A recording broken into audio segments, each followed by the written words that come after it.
Here we are at FangCon in Knoxville, Tennessee, and I have Buck Riley of the band Husky in Denial. Buck, how did you get your start in music? It's been a long time coming. I've been into music since I was really little. I guess that's probably where most people start, but really started doing solo stuff after my first band had a big falling out, and I thought, I want to see. I was at a point where I needed to prove to myself that I was a decent musician, so I started working with recording my own stuff, producing, and over the years I got to the point where I thought, this is good enough that I can actually do this professionally. Before I released anything, I had worked with a couple of video game companies. I'd interned with a theater company and basically wrote a small score for a children's show. Right now I work with the Bedfellows, which is an online web cartoon. And I also have solo stuff now, so I'm pretty happy with that. So the first big thing I released was called It's Too Late, or So I'm Told, which is kind of a running theme. Someone when I was 18 said, "Oh, you want to be a famous musician? Too late, you should start when you were 15. Can't do anything about it now. You can give me $100,000.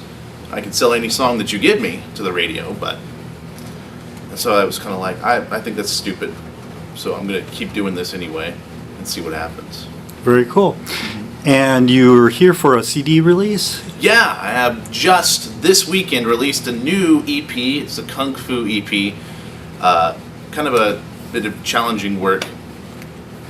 I wanted to do something different, something interesting.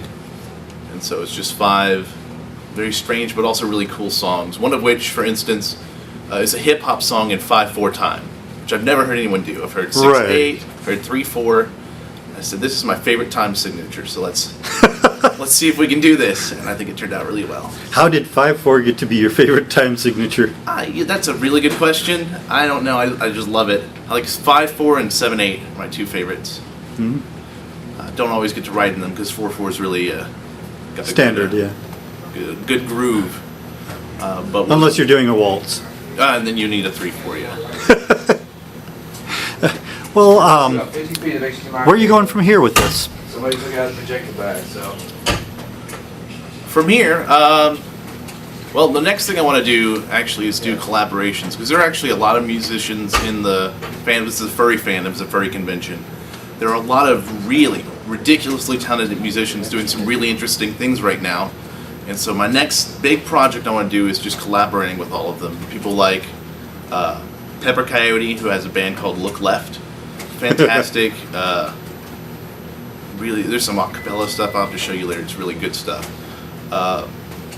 Fox Amour usually does really classical big stuff. He's probably the biggest musician in our community. I have a friend in Israel who's a jazz pianist. And then I also have some friends. My fiance is friends with Sharon Needles. So I'm going to see if I can snag him because he's a really actually fantastic singer. Ridiculously good singer. Have you heard Sharon Needles? No, I haven't. Sharon Needles won season 4 of RuPaul's Drag Race and put out an album afterwards, which was the first big full-length album that any of the queens from that show had done. And one of the songs struck me as fantastic was Every Day is Halloween. It was a cover of a Ministry song. But it was all piano and dark and gloom. It was fantastic. Very cool. And then a friend S.J. Tucker, who's a pagan musician. Out of Seattle, isn't it? No, Memphis. S.J. Tucker. S.J. Tucker's from Memphis. Okay. So a local musician. So I want to do Very that. Cool. So just work with, because I think music is a collaborative medium, and I don't get to do that a lot, seeing as I do solo stuff. Right. I basically sit in my room and produce music, and I think I'm missing one major half of the experience of making music, and that's with working with other people, and I think that's important. So that's my next big thing, and of course I'll be continuing with Bedfellows until, well, hopefully for a long time. Very cool. So, before we close the interview, I'd like to ask my interviewees if they can tell something weird and wonderful about themselves to our viewers. Got anything really interesting interesting anecdote? Interesting.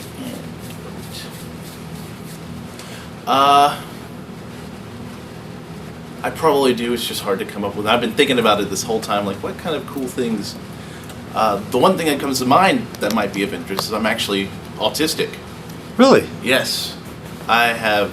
Well, that doesn't exist anymore. But I was diagnosed with Asperger's syndrome when I was 14, which has been a very interesting thing. I feel like all of my musical sense, everything like that, comes from, in part, from being autistic and having a different sort of way of looking at things and processing things.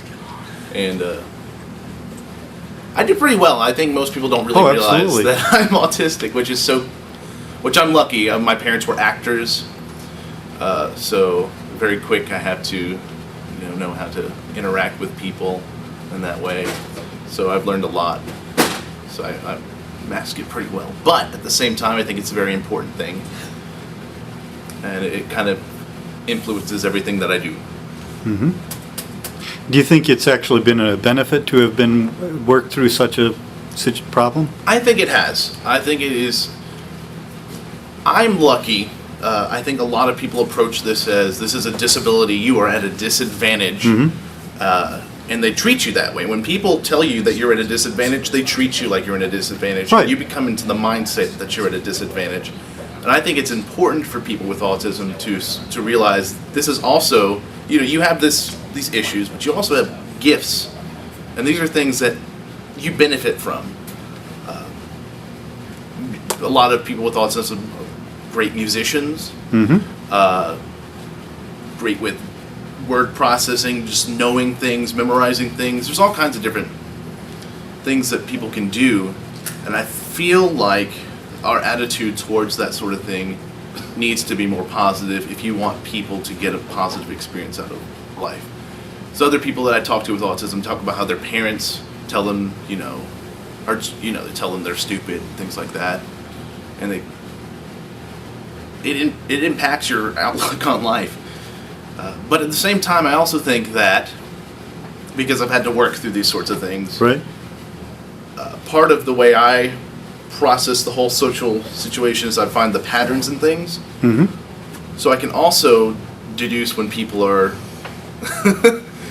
it's usually easier for me to figure out when people are just spouting bullcrap. Because I'm like, I see this pattern, I know the rhetoric that you're using, because I've memorized just these different patterns of speaking and interacting with people. And so I think that's definitely informed the way, you'll hear it in my music, the way I process the world. Very cool. Very cool. Thank you so much. Thank you. And from for FangCon in Knoxville, Tennessee, this has been the Weird Review. Thanks.